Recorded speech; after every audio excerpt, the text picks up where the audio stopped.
تو دوستو آج کی کہانی ہے ایک ایسے گدھے کی جس کی مرضی ہے کہ وہ بس بیٹھ کر کھائے سویا رہے اور اس سے کوئی کام نہ لیا جائے۔ تو دوستو ہمارے چینل کو سبسکرائب کر لیں ایسی مزے کی کہانیاں سننے کے لیے۔ تو چلتے ہیں اپنی کہانی کی طرف۔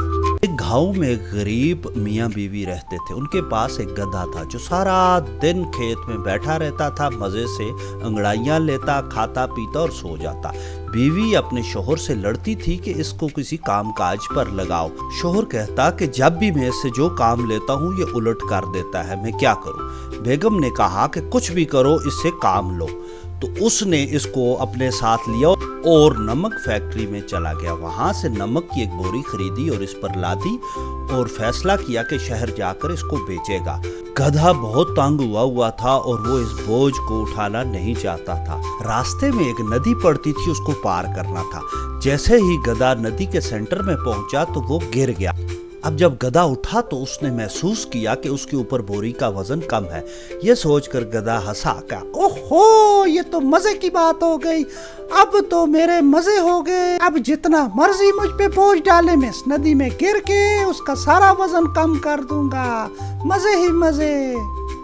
خوشی خوشی اپنی منزل کی طرف چل پڑا۔ شہر پہنچ کر جب اس کے مالک نے بوری اتار کر تولی تو بوری کا وزن بہت کم تھا۔ مالک بہت پریشان ہوا کہ یہ کیا ماجرا ہو گیا، اس کو بہت نقصان ہوا۔ اب وہ دوسرے دن پھر بوری لاد کر گدھے کو لے کر گیا۔ گدھا وہاں پہنچ کر شرارتن پھر پانی میں گر گیا اور پھر اس کا وزن کم ہو گیا۔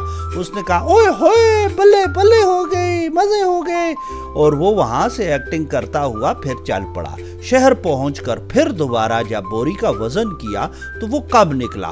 اب مالک بڑا پریشان ہوا کہ یہ کیا وجہ ہو گئی۔ مالک کو گدھے پر شک ہوا کہ یہ پانی میں جان کر گر رہا ہے۔ اب مالک کو سمجھ آ گئی تھی۔ وہ گدھے کی طرف مڑا اور سوچا اچھا تو یہ مجھے اپنی طرح گدھا سمجھتا ہے، بیوقوف سمجھتا ہے، اب اس کو سبق سکھانا پڑے گا۔ اگلے دن مالک نے نمک کی بوری کے بجائے روئی کی بوری اس پر لاد دی اور اس کو شہر کی طرف لے گیا۔ گدھا خوش تھا، اوئے ہوئے جو مرضی ہے لادو، میں تو دریا میں جا کر اس کا وزن کم کر دوں گا۔ گدھا اچھلتا کودتا پانی کے بیچ میں آیا اور اسی طرح بیٹھ گیا، اور جیسے ہی اٹھنے لگا تو اس کو احساس ہوا کہ اس کا وزن تو بڑھ چکا ہے۔ مالک ہنسا اور کہا یہ تیری سزا ہے، چالاکیاں اور کام چوریاں ہمیشہ کام نہیں آتی، یہ روئی ہے اور یہ پانی سے زیادہ وزنی ہو جاتی ہے۔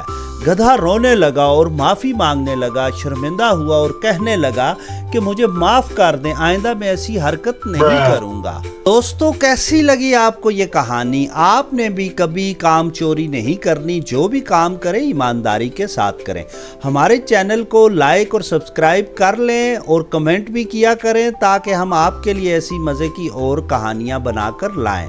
تب تک کے لیے اپنا خیال رکھیں۔